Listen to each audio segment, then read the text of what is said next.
الله أكبر الله أكبر الله أكبر لا إله إلا الله الله أكبر الله أكبر ولله الحمد الله أكبر الله أكبر الله أكبر لا إله إلا الله الله أكبر الله أكبر ولله الحمد الله أكبر الله أكبر الله أكبر لا إله إلا الله الله أكبر الله أكبر ولله الحمد. أعوذ بالله من الشيطان الرجيم. بسم الله الرحمن الرحيم. إن الحمد لله نحمده ونستعينه ونستغفره ونؤمن به ونتوكل عليه ونعوذ بالله من شرور أنفسنا ومن سيئات أعمالنا. من يهده الله فلا مضل له ومن يضلل فلا هادي له وأشهد أن لا إله إلا الله وحده لا شريك له وأشهد أن محمدا عبده ورسوله.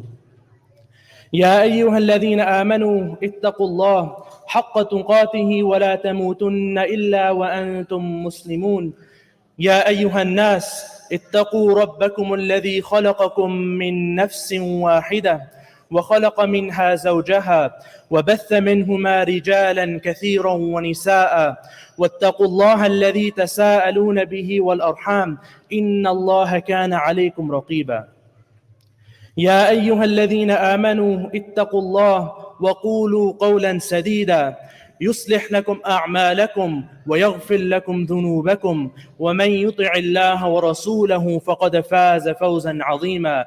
أما بعد، فإن أصدق الحديث كتاب الله وخير الهدي هدي محمد صلى الله عليه وسلم وشر الأمور محدثاتها وكل محدثة بدعة وكل بدعة ضلالة وكل ضلالة في النار.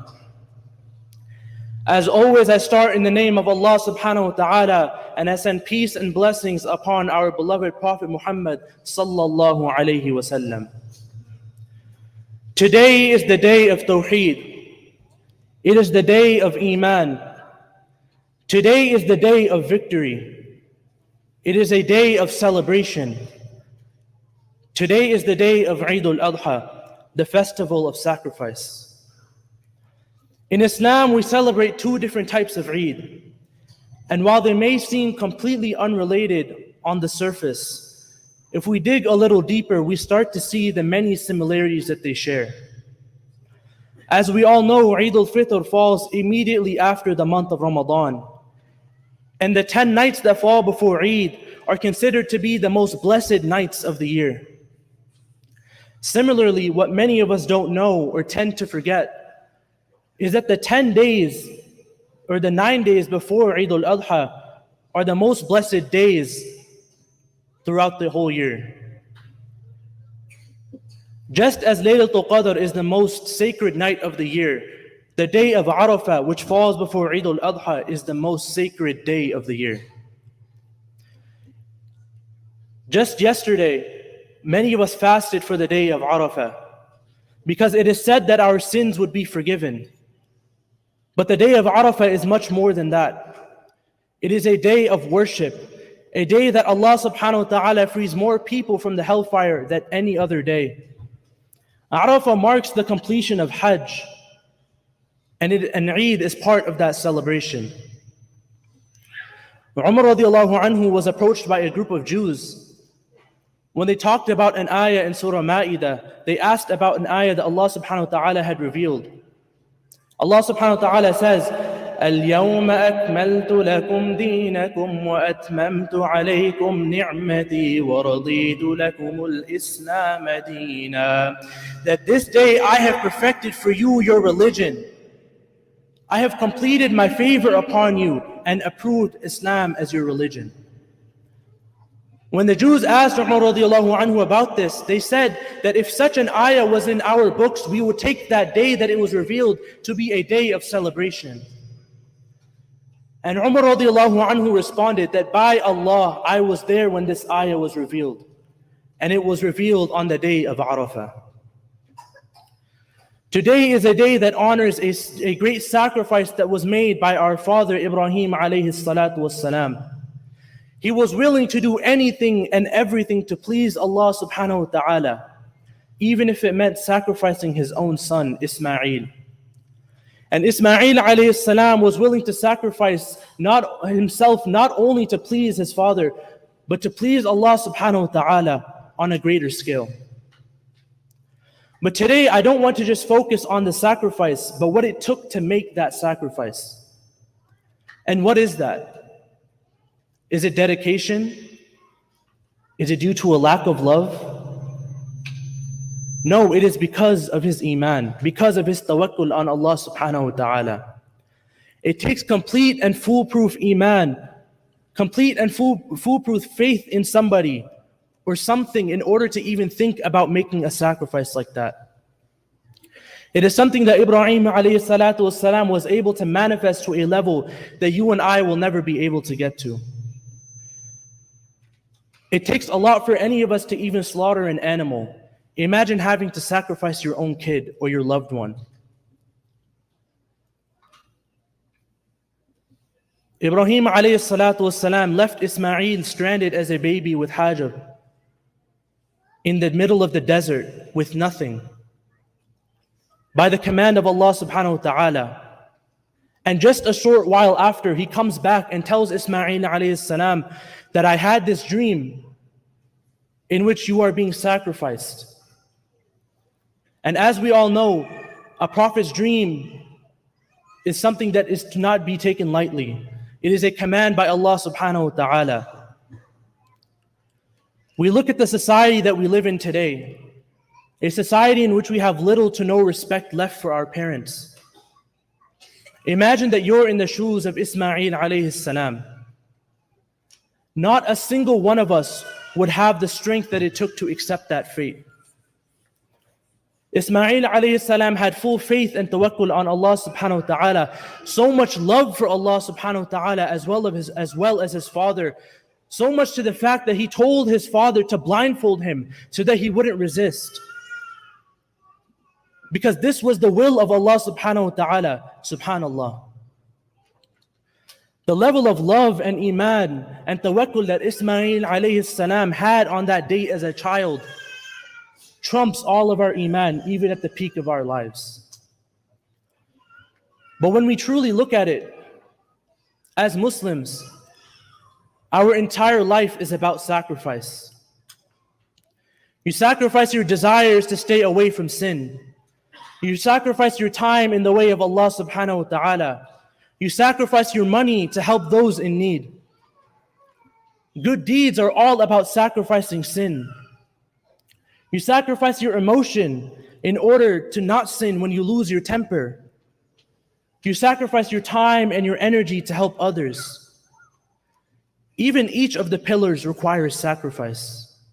You sacrifice indulging in haram once you take the shahada. You sacrifice your time praying the 5 daily salah. You sacrifice a little bit of your money each year in zakah. You sacrifice your food and sin during Ramadan while you fast. And you sacrifice so much for Hajj as well. And it is through sacrifice, through iman and tawakkul, through patience, that we will find success in this life and the hereafter. And on the grand scale of things, even though today marks a festival of sacrifice, a Muslim's life is all about sacrifice. This day is about sacrifice, it is about iman. And both Eids honor sacrifice when you really think about it. Eid-ul honors the sacrifice of sin that we made during Ramadan, the sacrifice of food and water that we made. And Eid-ul honors the greatest sacrifice in human history, in the history of mankind. So yes, while it does call for celebration, we must not forget the true purpose behind Eid. That it is a reminder to stay steadfast in our iman. It is a reminder to have tawakkul on Allah subhanahu wa ta'ala, even at our lowest points. And it is a reminder to keep on sacrificing as a Muslim. Lastly, over the last several months, we have seen tragedy on tragedy unfold before our eyes through social media. We've seen the ruthless and inhumane conditions and torture that the people of Palestine have been subjected to. We've witnessed the sight of limbs being dismembered on children. We've seen parents sacrifice what little they have to make their children feel normal. But through all of that dehumanization that they have faced, we have seen their iman flourish. A true testament of faith.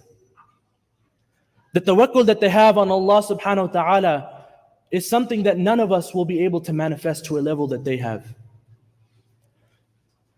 We have seen the clips and statements of the people saying, Hasbunallahu wa ni'mal wakeel. That Allah subhanahu wa ta'ala is sufficient for us and He is the disposer of our affairs. That although no country is willing to help us, although it may seem that all hope is lost, Allah subhanahu wa ta'ala is still with us. And we have to trust that He will grant us our own justice. The same iman that Ibrahim alayhi salatu wasalam exhibited when he was thrown in the fire. The same iman that Ismail alayhi salatu wasalam had when he was about to be sacrificed is the same iman that the people of Palestine exhibit on this day, to this very day. It is a level of iman that we should all strive to have. And lastly, I'd like to end off on an analogy that we should all think about. That each of us is Ibrahim. And just as Ibrahim alayhi salam had Ismail, so do you.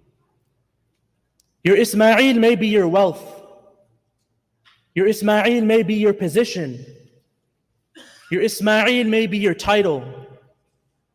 Your Ismail may be your ego. It may be someone that you care about. Ibrahim alayhi salam was not ordered to sacrifice Ismail in the way that we sacrifice an animal. Allah subhanahu wa ta'ala asked him to sacrifice his sense of ownership. Because in the grand scale of things, everything belongs to Allah subhanahu wa ta'ala.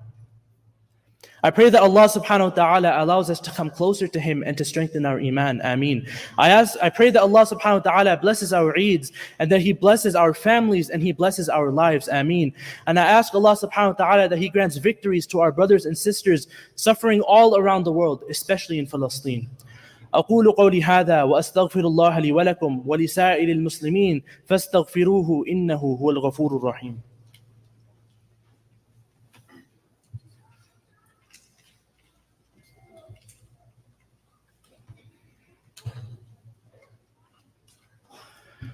الله أكبر الله أكبر الله أكبر لا إله إلا الله الله أكبر ولله الحمد الله أكبر الله أكبر الله أكبر لا إله إلا الله الله أكبر ولله الحمد الله أكبر الله أكبر لا إله إلا الله الله أكبر ولله الحمد اللهم صل على محمد وعلى آل محمد كما صليت على إبراهيم وعلى آل إبراهيم إنك حميد مجيد اللهم بارك على محمد وعلى آل محمد كما باركت على إبراهيم وعلى آل إبراهيم إنك حميد مجيد اللهم اهدنا فيمن هديت وعافنا فيمن عافيت وتولنا فيمن توليت وبارك لنا فيما أعطيت وقنا واصرف عنا شر ما قضيت فإنك سبحانك تقضي ولا يقضى عليك وإنه لا يضل من واليت ولا يعز من عاديت